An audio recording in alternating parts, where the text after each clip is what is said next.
my favorite definition of trust is do the right thing for the right reason for a really long time.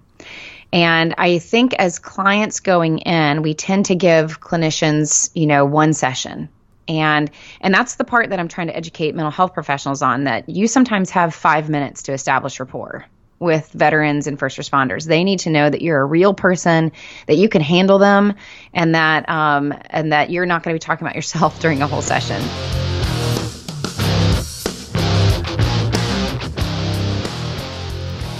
Welcome to Change Your POV podcast. You're listening to Headspace and Timing, a show dedicated to breaking down the stereotypes of veteran mental health. I'm your host, Dwayne France. Let's get ready to make sure that your headspace and timing set correctly.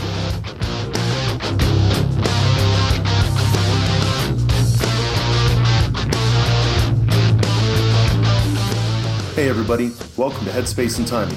If this is your first time listening, then thanks for checking us out. As many of you who serve know, the M2 machine gun, the 50 cal, is one of the greatest weapons in the military's arsenal. If the weapon's headspace and timing isn't set right, however, it's just a huge chunk of metal. Veterans can be rendered inoperable if their headspace and timing's not set correctly either. That's my mission here, to raise awareness about veteran mental health and reduce the stigma against seeking support.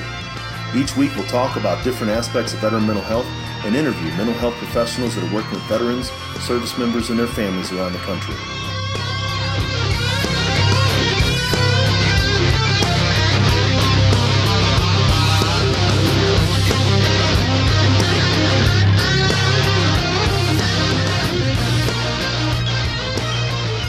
Hey everybody, welcome back to the Headspace and Timing podcast, the podcast where we're trying to change the way that you think about, that we all think about veteran mental health.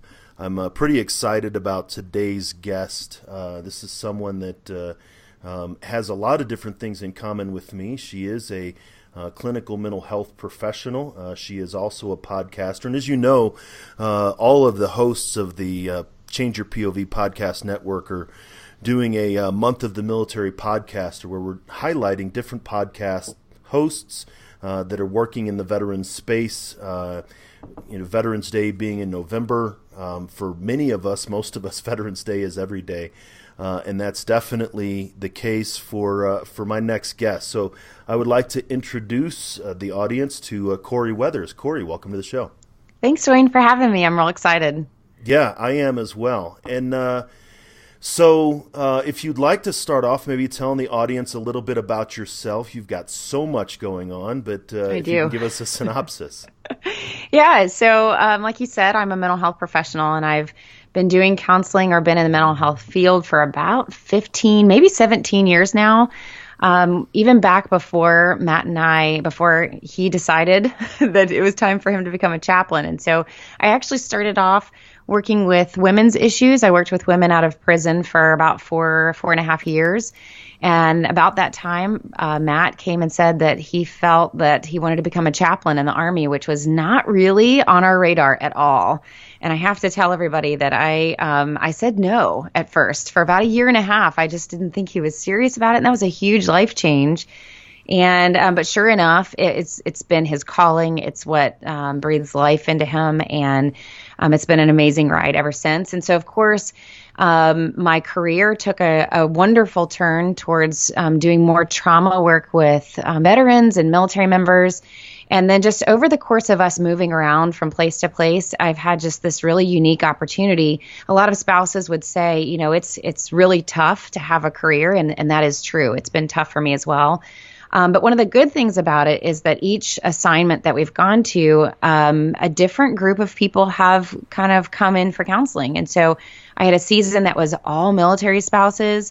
I had another season where it was all teen girls for some reason. Augusta, Georgia just needed somebody to work with teen girls. So I did more of the parenting, military parenting kind of aspect there for a little while. And then now, of course, I'm back into marriage work, which is really my favorite, of working with veterans, military, active duty, but also first responders. I know we're going to get into that here in a few minutes, but and so I'm really back into my first love, which is really the marriage itself, and working with both these, what I call the serving spouse, but also the supporting spouse, and how do we kind of marry these two very different worlds and make sure that both sides are being taken care of. So that's kind of my current passion. along with a huge passion for mental health professionals and making sure we have culturally competent mental health professionals out there. There's a lot of people that can work with trauma, a lot of people that would love to work with military, but it's just really hard to find mental health professionals that truly get it and truly understand what this lifestyle is actually like and how important it is. That's a very sacred, what I call a sacred space. It's a very sacred experience to work with military, and to be able to sit and hear those stories is just very important that we get it right as mental health professionals. So that's also a huge passion of mine.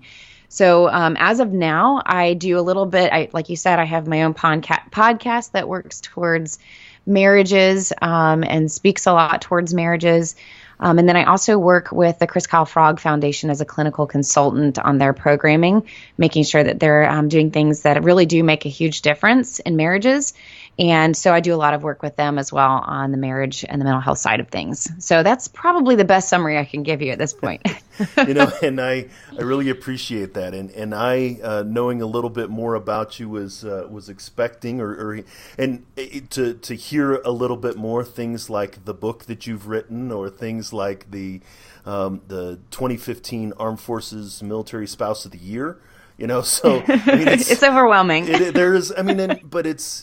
But I think that especially a lot of the things that you pointed out very close and very dear to your heart, not that those things aren't, but that was one of the reasons why I started the Headspace and Timing blog and the Headspace and Timing podcast, was to not only help veterans and those that support them understand more about veteran mental health, but help our colleagues understand the cultural differences. And you hit the nail on the head. We talk about cultural competence, about understanding the unique aspects of veteran mental health, and that always extends to military spouses and military children mental health. And so I like that you brought that out. Yeah, and to speak to the Spouse of the Year was an overwhelming season of actually I guess it's coming to an end. I don't know if it's really coming to an end, but it's been about 2 to 3 years of taking a spouse who was, literally I was working in the shadows in the counseling room, really behind the scenes, and then kind of thrust into the spotlight by giving this award, which was so wonderful. But it actually also gave me some very unique experiences, gave me some chances to really speak with service members in a way that, outside of the counseling room. And it also gave me a much broader perspective on the culture by being able to sit with senior spouses and talk with a lot of commanders. And so it's really been a very enriching time for me to really see things from a new perspective. And I think that's made a huge difference. And of course, like you said, the book came out of that as well as just having some really unique experiences to speak to a lot of our families out there and a lot of the unique struggles that they have. You just touched on something there that I've been talking about and feeling for a while, is our industry, the clinical mental health profession, really, like you said, it speaks from the shadows, or it's this, we don't talk about it much. One of the reasons initially that I first connected with you was seeing another mental health professional that is engaging in a medium like this. I really only know of 3 or 4 of us. You're probably the first, maybe the second. I did have one other colleague who had come on the show that had been on a podcast before, and that had just been right before he and I had talked. But we don't do that much. We don't talk about what we do very much, and I'm not really sure why that is. I'm relatively new to the profession. After my retirement in 2014, really January 2014 is when I've been working with in a clinical setting with veterans. And so, what are your thoughts on why that is? Yeah, I think we're taught in school, and understandably taught, that ethically, we are these secret keepers. And I would say Matt, as a chaplain, is in that realm as well. We hold things in confidence, and in that confidence, we provide safety in the counseling room. We provide a way for people to come in and share their deepest, darkest secrets and stories and traumatic experiences that are so sacred. And I don't mean necessarily spiritual, although they can be, but so sacred, meaning set apart, like different from the everyday experience that changed their life completely. And so that confidence provides the safety to be able to share those stories and walk with these wonderful families through very just an important part of their journey, an important chapter in their life. And so I think as professionals, we take that very seriously, as we should. And for those of us who I think, are starting podcasts and that sort of thing, I can tell you for me, a game changer for me was when I was working with the teen girls, and I was realizing that everybody was bringing up similar experiences and similar problems and issues that they were struggling with. And I found myself, I'll make up some names here, but I found myself going, man, in the back of my mind, Sarah should really talk with Mary, because, I can provide counseling to them and I can provide direction and advice at certain points. But what really would make a huge difference, or what would really add to the healing, is if Sarah and Mary can talk with each other and have that peer support. And so out of that came, a program for girls where we were doing groups on the side. And I think the podcasting for me was a version of that. It was, I'm dealing with different families with unique circumstances, but when it all comes down to it, we're dealing with some of the similar things. We're dealing with boundaries. We're talking about vulnerability. We're talking about healing our marriages. We're talking about protecting our marriages from affairs. And, they were common issues threaded throughout. There was themes that were happening. And so for me, I was like, you know what? I love the one-on-one and counseling sessions, and I still do counseling one-on-one.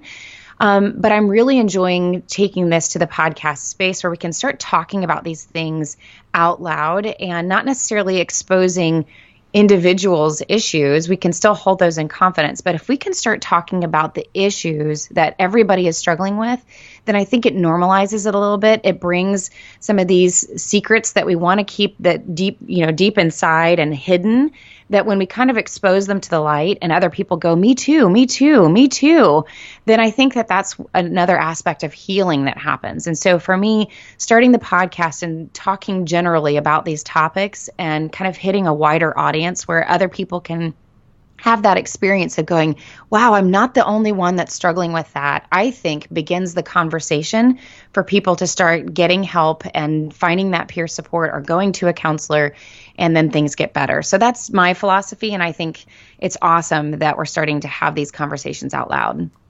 No, I agree entirely. The fact that people are talking about, veterans are talking about veteran mental health.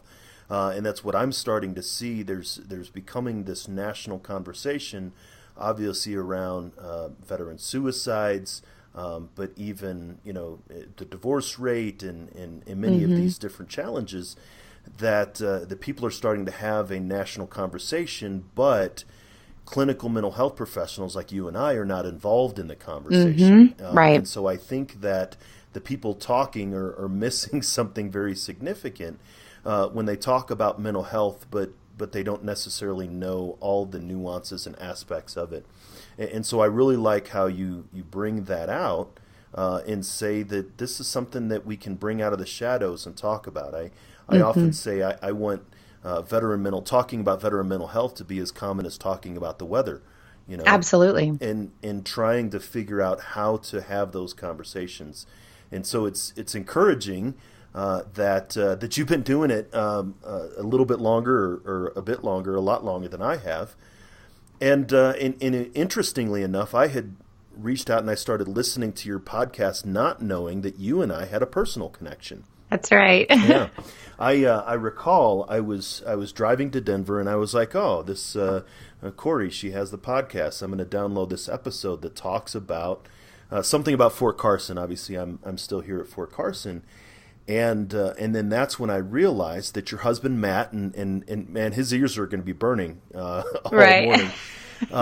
In that we keep talking about Matt. Well, to me, Matt was Chaplain Weathers. I was in the sister battalion to Matt's, and my unit was the one that made sure that Forward Operating Base Bostic in 2009-2010 was supplied I like to say we're the ones that brought him the water to shower, the food to eat, and the bullets to defend Thank you for that. Yeah, so that was so my unit was part of the same brigade, and I actually, in some of our conversations before this, I had 3 chaplains that I connected with significantly, or that I consider my spiritual mentors, I guess, during that deployment, and Matt was one of them. So that was, and it was something that I didn't realize that Weathers perhaps being a fairly common last name, that you were Matt's wife.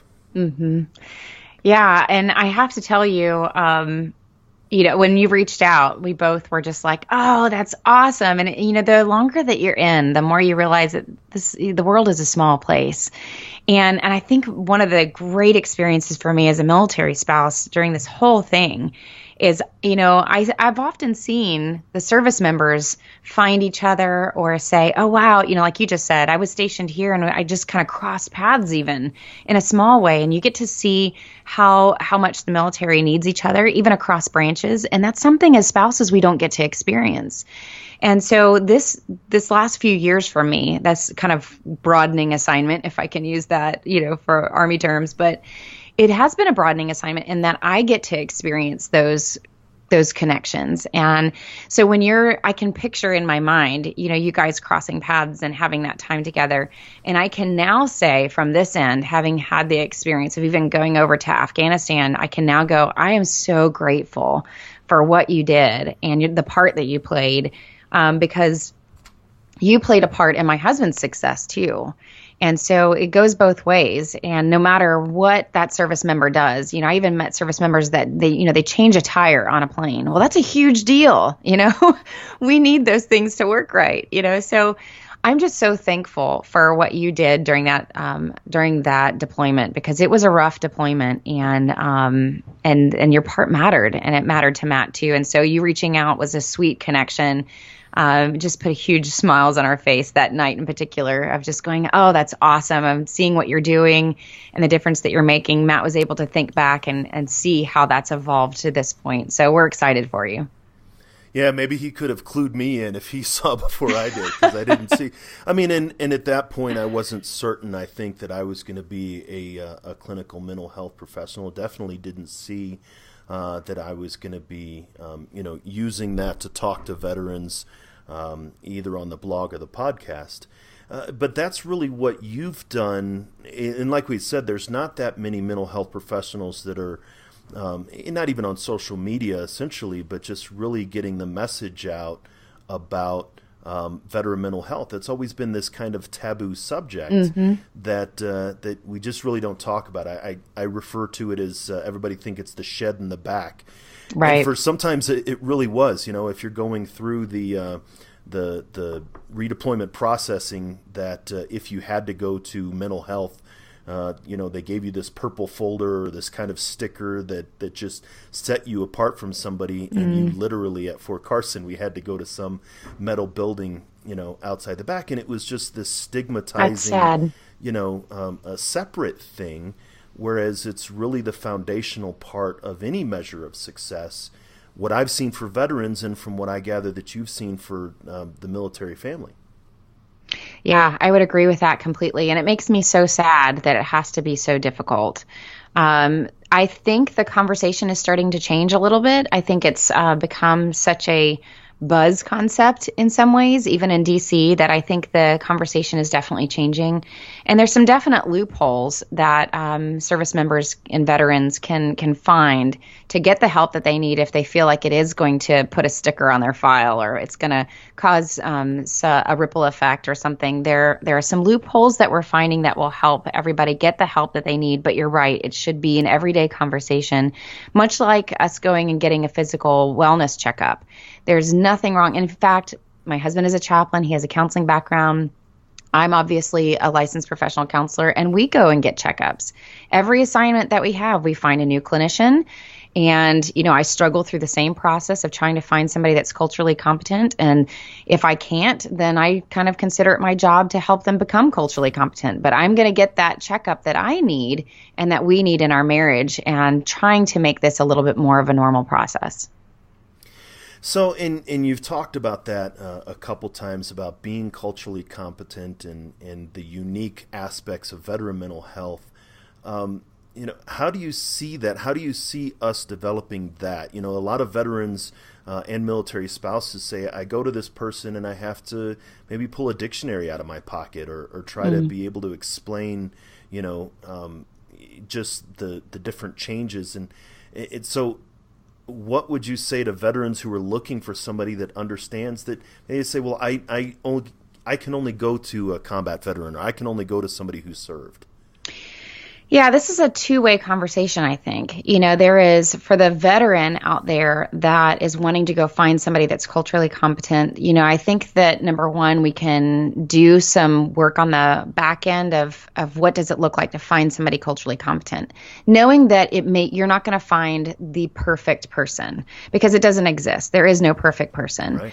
And so, I would definitely suggest, and I do this a lot for some of the distance work that I do, if I'm trying to find a local clinician for somebody, Psychology Today is probably the biggest kind of directory of clinicians out there. And so obviously finding someone that takes TRICARE or takes whatever insurance you use, if you're attached to the VA, that's a whole other subject, right? As far as trying to find loopholes with that.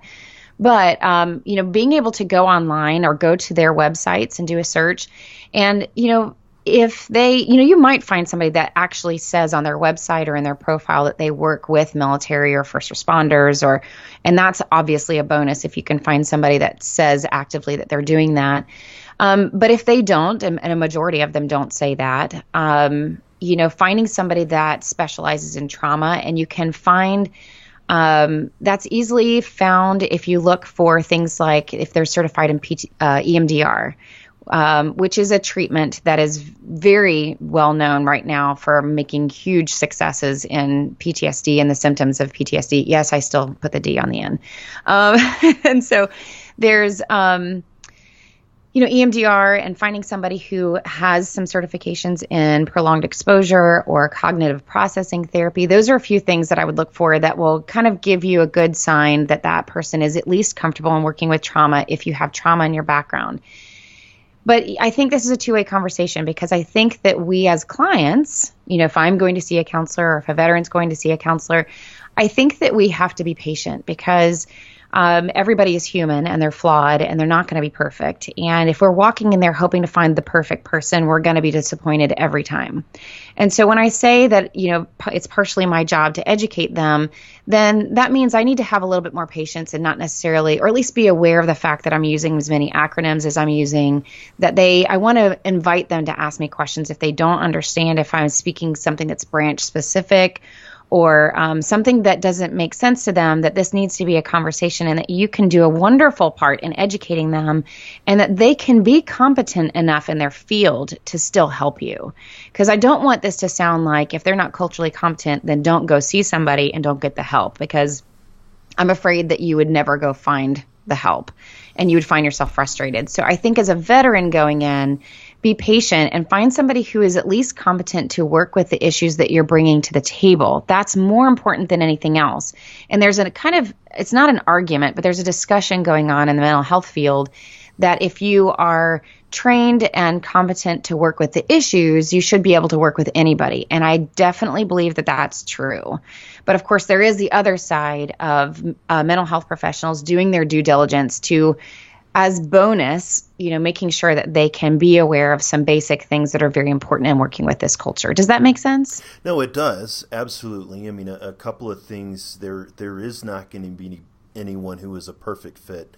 Mm-hmm. There's simply not enough combat veterans in the clinical mental health industry like me, or spouses of service members who've been to combat like you. There's not enough of us in the field to be able to meet that need. So that's the big one.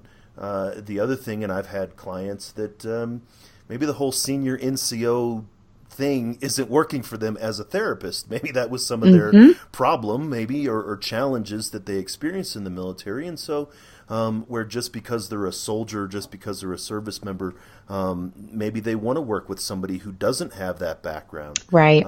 My guest a couple of weeks ago Jay Knight, who has his own podcast, he said that when he was talking to his therapist, he doesn't want to talk to her about his veteran stuff because he's a veteran. He wants to talk to her about his humanity because he's a human.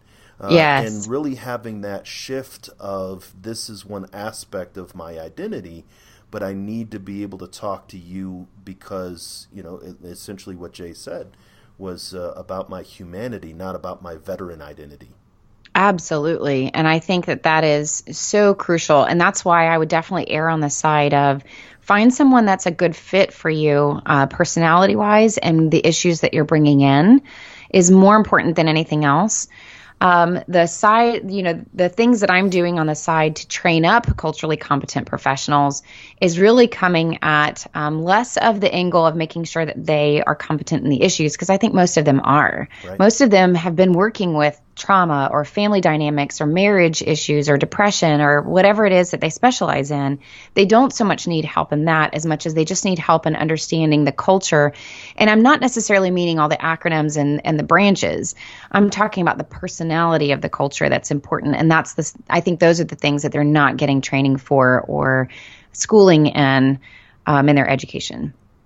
And I agree with that. I think that a lot of professionals who have a deep background in techniques or even theoretical orientations, they may not realize that needs to be applied to this population. Coming up in December, I'm going to be doing a series of podcasts, really 2 weeks, Veteran Mental Health Bootcamp. And it's going to be talking about all of the different aspects of veteran mental health, not just post-traumatic stress. Everybody believes PTSD and TBI. Those are the big ones, right? That's 50% PTSD and 50% TBI. And a lot of mental health, a lot of colleagues that I feel, they say, oh, well, I do trauma work, and so every veteran must have, or a large majority of veterans must have PTSD. Mm-hmm. But then when I talk to them about, well, there is a huge aspect of meaning and purpose and purposelessness.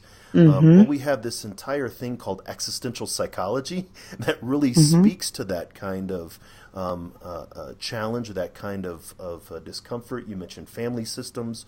Moral injury is very huge. Separate from PTSD. Survivor's guilt is not explained by PTSD. Right. That's the shift of what I believe is right and wrong in the world. And so I think that there is this group of professionals who have all of these tools, but they're not certain that these tools can be used with the veterans that they're seeing. Yeah, I think you're right.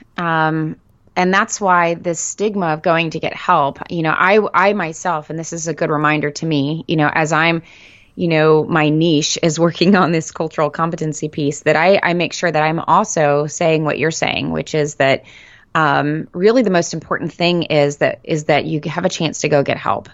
And that we're patient with the process, that the professional is patient with themselves.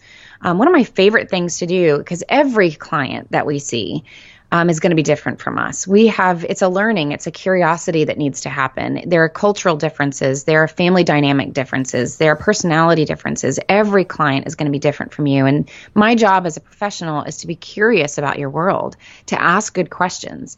And so as professionals, we need to be patient with ourselves and graceful with the process, that it's okay to ask questions if you don't feel like you understand something, but that you're probably more prepared than you think you are. But the things that you feel insecure about, that there needs to be a natural curiosity going back and forth between the client and the professional of asking good questions of each other. I'm not sure if it was a professional that said, like a professor that said it to me, or if it was something that came to me at some point in my career, but I realized that the counseling relationship is supposed to be a model of a healthy relationship that's supposed to be played out in the world. So, my job as a professional is to model what does a healthy relationship look like with my client, to be able to ask good questions and be curious. And if I mess up, how do I make that right? If I need to go a different direction, am I being somebody that my client can ask me to go in a different direction than I thought I needed to go? And how do I model criticism or taking criticism and forgiveness and asking for forgiveness and what a healthy relationship looks like, so that hopefully my client can go out into the world and try some of that in with their relationships outside the counseling office. But that requires us all to be graceful with each other and patient with each other and to be curious about the relationship. But I think you're absolutely right, Dwayne, that professionals are more qualified than they realize, and that as veterans going in for counseling, we need to look for those things that they are competent in and realize that this professional, even if they don't understand your veteran experience, that they do have a lot of qualifications to help you get where you need to go. No, I really like that, and the idea of being able to say that, this is a safe space. I tell my clients, I use a lot of military metaphors, of course, but, this is, you're out in the field. This is your field training exercise. This is a place where, you can say, and I'm talking about the therapeutic session or my office, that we close the door and this is where you can try things out. This is where you can, sort of express what you want to express and don't beat yourself up for feeling a certain way. We explore that. And maybe you realize you don't want to, think that way or feel that way or say those things. But you're right. This is a place to practice an authentic relationship or practice authenticity or gain awareness of yourself before you go out into, quote unquote, the real world and execute it. Yeah. I love that. In fact, Matt and I have laughed a couple times because, doing the jobs that we do every day require a lot of internal hard work, a lot of self-regulation.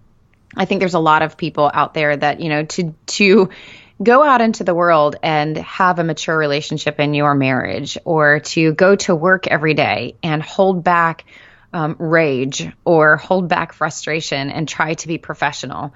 To do the right thing, to have that integrity takes a lot of self-regulation on a daily basis. And so sometimes our checkup with a clinician is we just need the opportunity to come in and decompress. We just need the opportunity to come in and not take a fake mask off as if we're not being authentic to the world, but take some of that self-regulation, that pressure off of us, and just talk about those internal frustrations or whatever is going on inside of us, so that it kind of decompresses you like a shaken up Coke bottle, so that you can then go out into the world and, like you said, practice those skills, practice a new mindset, having a new perspective. And so the counseling office can be used for lots of things, whether working on actual treatment, whether you're just doing a good, healthy checkup and seeing if there's any cobwebs in the corners that you're missing, or whether it's just an opportunity to have somebody listen. I can't even tell you how wonderful it is to go in and talk about yourself for an hour, right? Everybody loves to talk about themselves. And so having that opportunity to just decompress is really powerful too.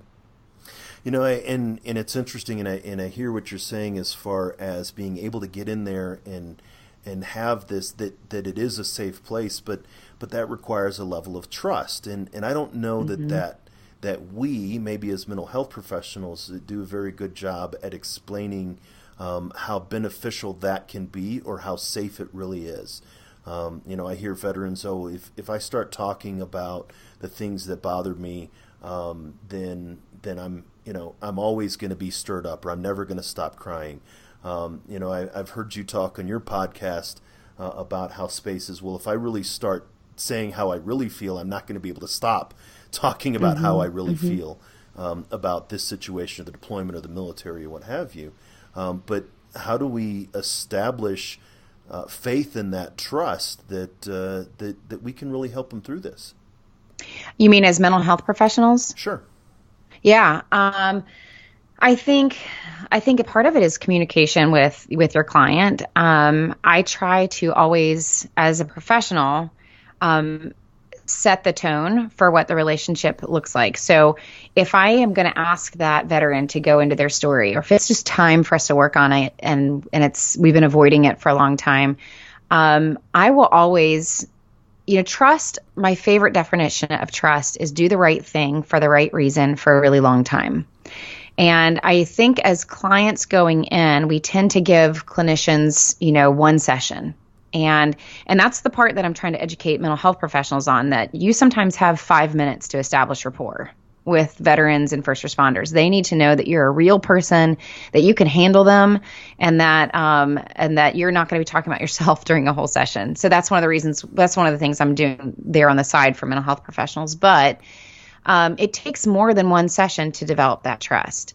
And so I, as a professional, try very quickly in that first session to show them that I'm authentic, that they can trust me, that these are, this is confidential, it's not going anywhere, and that they can also trust me with those really sticky or difficult topics. And so a lot of veterans feel, and also spouses or anyone that's had any kind of trauma in their background, everyone feels with trauma that they're going to get stuck in the pit, that once I start talking about it, I'm not going to be able to pull myself out.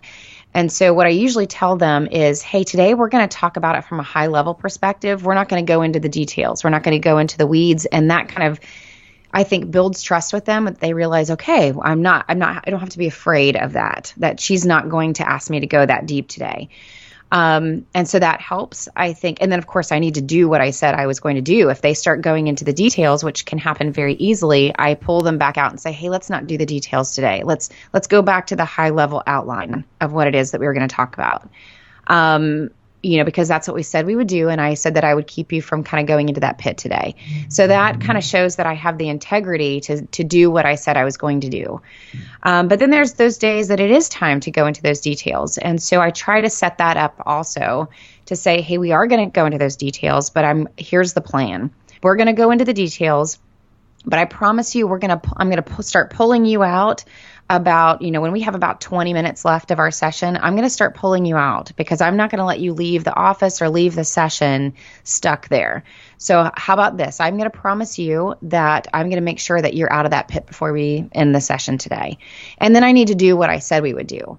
And even if that means that we're having a hard time getting out of that pit, that I'm willing to take that extra time or go a few minutes over if I have to make sure that client feels secure before they leave, at least that they have a plan for the rest of the day of how the things that they're going to do to help themselves kind of coast through the rest of the day, or to either empower them to get out of that pit themselves, or ways that they can kind of stay outside of that for the rest of the day. So I think as professionals, we have to prepare our clients for what's happening, to walk them through what your plan is, and then do what you say you're going to do so that trust is developed over time. So again, I think it's a two-way street where the client coming in needs to be able to say, hey, I'm willing to go there, but can you make sure that I'm okay by the time I leave the session, or that I can't do it today? Right? That can we, for a very good reason, maybe I've got to go spend time with my son later today, and I need to make sure that I'm fully present. That, the client needs to be able to work on that communication, but as professionals, we also need to be able to set the tone so that they can trust us. No, I absolutely agree. There's been times, when a veteran will come in my office and very deliberately, and I say it often on the podcast, and those audience who have listened to several, describe my office as a retired first sergeant's office, right? I've got maps on the walls and coins and so as soon as a veteran walks in my office, they're like, okay, this guy gets it. He understands. I know that he knows. And then they'll want to go into their details. They're like, here's somebody that I don't have to explain what IED means or anything. Yes. And they want to go that very first day into the worst day of their lives, and I have to, as a professional, say, whoa, let's settle down, let's pull back, let's hear a little bit more, like you said, let's get that high level view, or let's understand more, let's get you some coping techniques, let's develop some things that you may not even be aware of that you do that get in the way of you calming yourself, pulling yourself out of the pit, or getting pulled out of the pit. And so I think it's incumbent on the professional to be able to recognize when the right time is as well. Yeah, and if I can just pause there for a second, because I think that you gave a perfect example of two things happening. One, you've got a client who comes in and immediately establishes that rapport of trust with you because they can see visually that you get it. And that, I think, is a good cue to mental health professionals that might be listening, how important and how powerful it is when you don't have to have coins and maps on the wall. But as a professional, when you can establish that rapport really quickly, what you're going to find is your client, especially, military families, anybody who's done any kind of service, and I would say this for I'm finding this with first responders as well. If you show that you understand, or that you can, and this doesn't mean that you have to understand the intricacies of the military world. I'm not saying that. I'm saying that you can sit in that pocket with them, that you respect this level of service that they've had, that you're curious. Curiosity into a person's world, asking good questions is so empowering to make the other person feel like you really do care and that you can be an authentic person.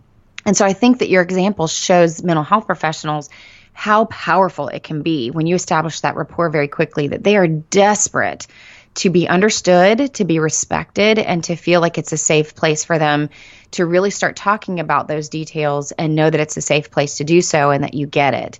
But I think this is also a good example of showing from a mental health perspective how you were able to go, even though you're so desperate for this, there's a smart way of approaching this too, and that you can trust me to walk you through this in a wise way, that I'm going to walk you down this path in a way that's productive. And I think that also set up great trust for him, that he could be, that his biggest issues, his biggest stories could not only be held by you, but you respect them so much that you're going to slow it down just a little bit, because we do need to be careful with that story, and there's so much we can do with it. So good job on that, Dwayne, because I think it shows both sides of the cultural competency as a mental health professional, and also what our needs, the veterans, what their needs really are and what they're bringing to the table.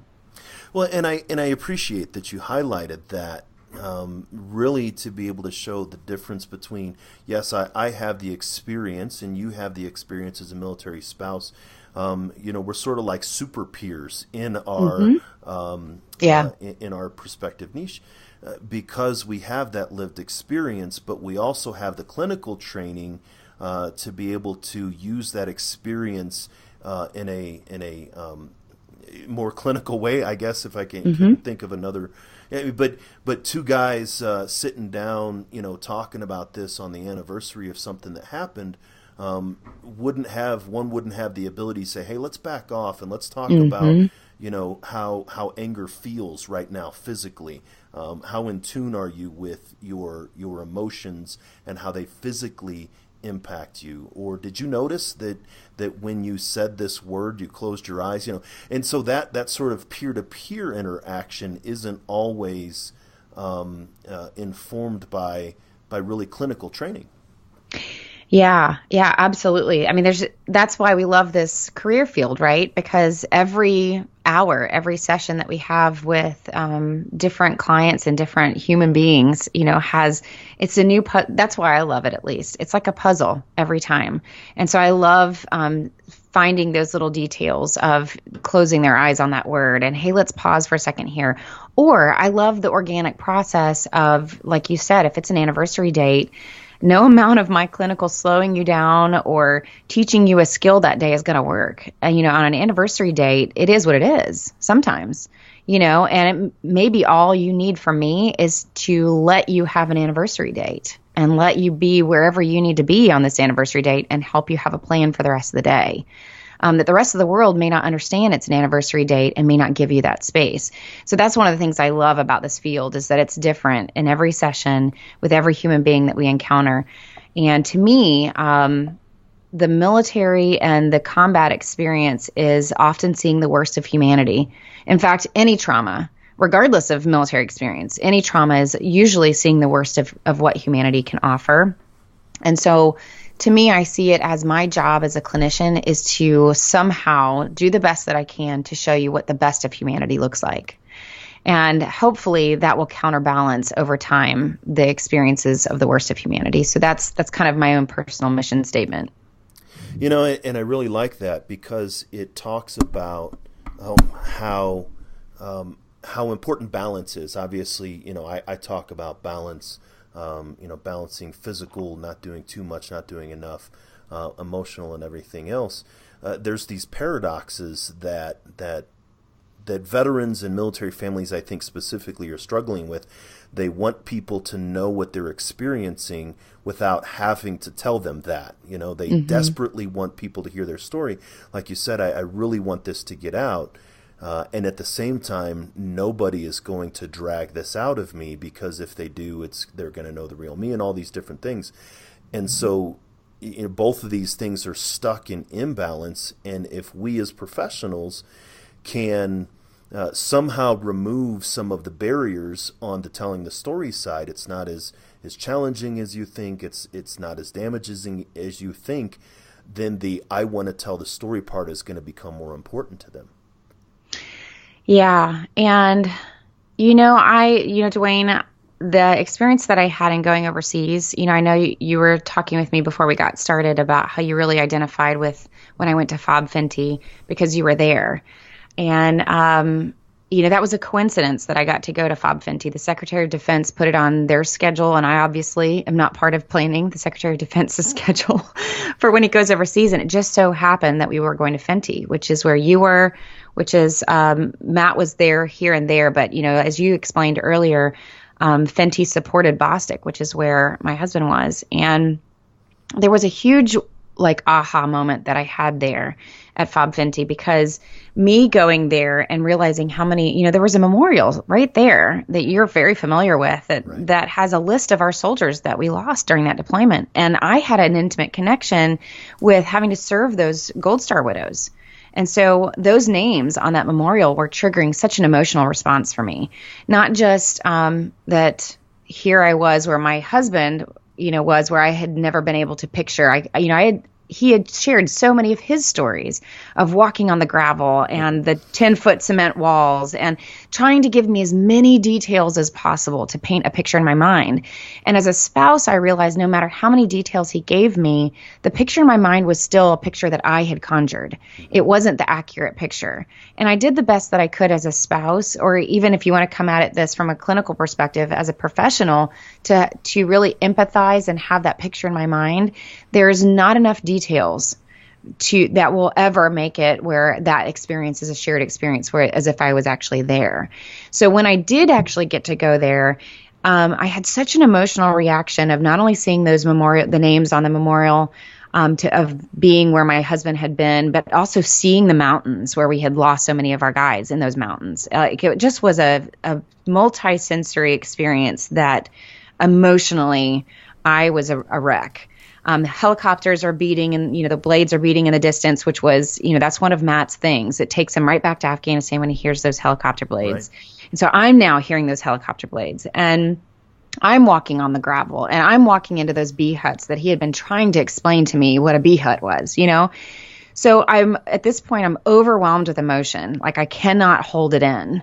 And I was also exhausted too, which was reminding me of how exhausted Matt was when he was there. And I was really practicing that empathy of who did my husband need me to be during that time?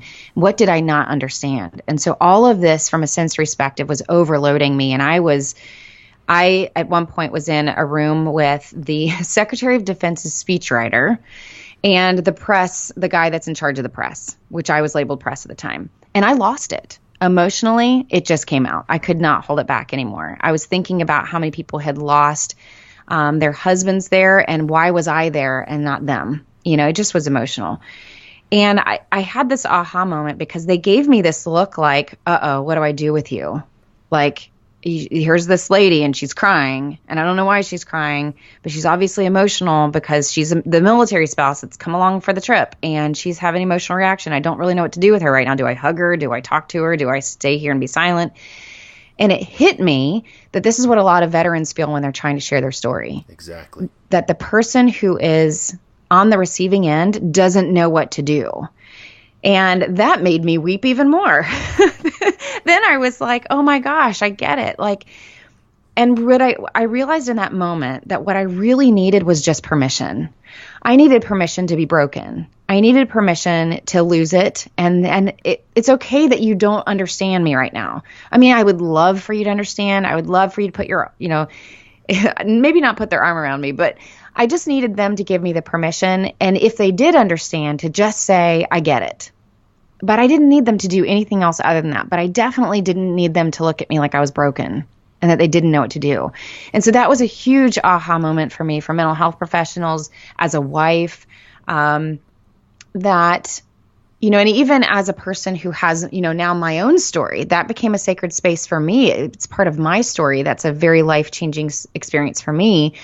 that now I can actually take my stories to people, and I don't necessarily need them to fully understand every detail down to, the deepest emotion that I had. And I've released them from having that expectation. I don't expect people to fully get it, but I do sure appreciate it when people just are willing to listen and give me the permission to go there. And so that's what I also try to be as a mental health professional now, to just give them that permission, and that it's okay, whatever reaction they're going to have, that I can either say I get it, or I can say I don't get it, but you're not broken, and it's totally okay for you to be wherever you need to be. So I don't know how that relates for you as far as actually having those experiences and being a veteran, but that's kind of what I walked away as a civilian as. Well, no, absolutely. The idea of permission, and this is actually a theme that is definitely emerging, that in some of the conversations, even with some of the other podcast hosts, and in hearing from you now, is the permission to be able to talk about these things, or that it is okay to feel these things. That's what we did when we were in the military. I never had my soldiers do something that if they were wet, I was wet. If they were cold, I was cold. If they were up, I was up, that kind of thing. But even thinking back to, all drill sergeants went through basic training. And so, when I was in airborne school, the Black Hat instructors were actually jumped out of airplanes too. And so it's this thing of whatever I'm asking you to do, it's okay because I've done it as well. And the same thing is happening in the veteran community. Veterans won't talk about veteran mental health unless their buddies also give them that permission to talk about veteran mental health, and unless they, look, it's okay. Not like you said, not that you're broken, not that you're damaged. Right. We're not. Right. It's we military service members and our spouses. My wife and I have been married going on 20 years, but now have been married, or were married for 4 of my 5 deployments. And so she served in a very different way than I did. My kids are military brats, and all of that entails they're not from anywhere. They don't have a place to call home, the military. And so there's these different things that if we keep them to ourselves, then we don't have the permission that it's okay to be able to talk about them. And I also appreciate that clarification on broken, because I use that word throughout the book, more so because when Matt came home, and he was struggling with different things and the emotions that were coming up in him, and probably I was giving him that look like I really wanted to understand, but I just didn't. That was one of the questions he brought to me was, am I broken? Am I different now? And so for me, that became a word that I needed to resolve throughout that trip of what does that mean? And so for me in that moment, it was more of a brokenness of emotion in that moment, that my emotions were breaking. And being able to come home and have new terminology to say to my clients, or to say even to my own husband, to say, you're not broken. Just because we have emotions and because we struggle or we have some level of suffering in our life, that's called being a human being. It doesn't make us broken. In a lot of ways, those experiences make us a stronger human being. It makes us more purposeful. It gives us new identity. There's so much purpose we can bring out of pain. And so I appreciate that clarification, because I wasn't broken. No, neither is my husband. And as a veteran, if you're listening, you're not broken either.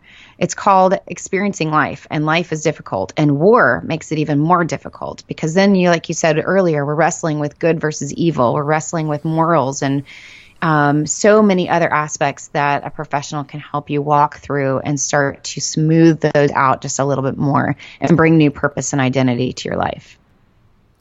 Yeah, that's great, and I tell veterans that which has been broken can be repaired. That which has fallen apart can be put back together, and so this idea of broken doesn't mean a permanent brokenness. Yes, that healing and growth. Corie, I knew, and I warned us that we could be talking for hours and hours, and we didn't even get to half of the conversation. I really and I wanted to touch on the work that you're starting to do with first responders, and so I'll have to have you back on the show to talk about the overlap between veteran mental health and first responder mental health, because we're having a national conversation about veteran mental health, but there's not a national conversation You're right. about first responder mental health. You're right. And I will say that we do need to start having a conversation about first responders and mental health, that we as military and veterans get a ton of resources. Family members get a ton of resources. In fact, we have so many that the issue is more information distribution and people not knowing everything that's out there. My favorite rumor of hearing of Deanie Dempsey, my favorite rumor of her was that she carried around a giant binder of all the resources that we actually have that's out there, and how few of them are really known. But as first responders, they're not getting that. But I will say pretty much the same issues that we experience as veterans, we're seeing in the first responder space. So when you see a police officer or a firefighter or an EMS worker out there, just a quick thank you means as much to them, probably even more considering the culture is really kind of against them and maybe very much for us as military, that the culture is actually against them. And so that thank you goes a long way. So I would love to have that conversation with you sometime, Dwayne. Thank you. Absolutely. So you're going to, we'll have to get out and after the first of the year, and get back together and have that, because the overlap is huge. My father was he served in Vietnam in 67, 68, and then he left and he was a St. Louis City cop in the mid-70s. And so we often talk about we don't know where one ended and the other began, because of the similarities and even some of the stuff that you were talking about as far as the worst of humanity. And so he and I had those kind of conversations, and he saw that as much as a cop as he did as a soldier. So for the audience, where can they find you? I mean, you've got a big presence, but where would be a good place for them to catch some episodes of the podcast or see what you and Matt are doing? Yeah. So my podcast is called the Lifegiver podcast. It's a marriage podcast for military and first responders. And you can find that on iTunes. And I think I'm also on Stitcher and a couple other places. But you can find me also. I have an app that's called the Lifegiver app with Corie Weathers, where it has the podcast. It's got some marriage curriculum that's free on there, and some other things that you can read and resources that I try to put out there. And also my website is just CorieWeathers.com. It's CORIE. And you can find us there. And, the podcast, like you said, a lot of times I bring Matt on with me because he's the funny one of the two of us. I'm pretty serious, but he brings the humor out. We have a good time together. So I would love to, anybody who's listening that happens to go on to the app or anywhere else, reach out. I'd love to hear from you. Yeah, I really appreciate, and I'll make sure that all of those are in the show notes, that they'll be on both changeyourpov.com and veteranmentalhealth.com. Corie, I really appreciate you coming on the show today. Yeah, thank you so much, Dwayne. I had a blast. Okay, thank you. The struggle is real, found a feast and lost a soul. Eventually my drinking, it got out of control. There in darkness I roam, struggling to find home. See, suddenly death didn't feel so alone. 22 a day, destination unknown. It could have been avoided if you picked up the phone, but now you're gone, so I guess all we get is the tone. Nothing but bone weeds, overgrown, pushing up stones. I've triumphed over enemies, co-created enemies. Broke out facilities that tried to put an end to me. R.I.P. I'd rather grind in tranquility. Authentic tendency, embrace my ability. So there you have it, folks. Another episode of Headspace and Timing, a show dedicated to changing your perspective on veteran mental health. I'd like to thank Doc Todd for giving us permission to use the track Not Alone from his amazing album, Combat Medicine. Doc's a guy who's trying to bring the discussions about veteran mental health out of the darkness and into the light, and you need to check him out. Head over to therealdoctodd.com to purchase the album and support the cause. You're not alone, veterans. Ever. The struggle is real, found a feast and lost a soul. Eventually my drinking, it got out of control. There in darkness I roam, struggling to find home. See, suddenly death didn't feel so alone. 22 a day, destination unknown. It could have been avoided if you picked up the phone, but now you're gone, so I guess all we get is the tone. Nothing but bone weeds, overgrown, pushing up stones. I've triumphed over enemies, co-created enemies. Broke out facilities that tried to put an end to me. R.I.P. I'd rather grind in tranquility. Authentic tendency, embrace my ability. Try so hard to have faith. I bow my head and I pray. Lord, please lend me the strength to carry on and keep staying. How this life so demanding, so much pain on this planet. I hurt each time my way, but with you I'm not alone.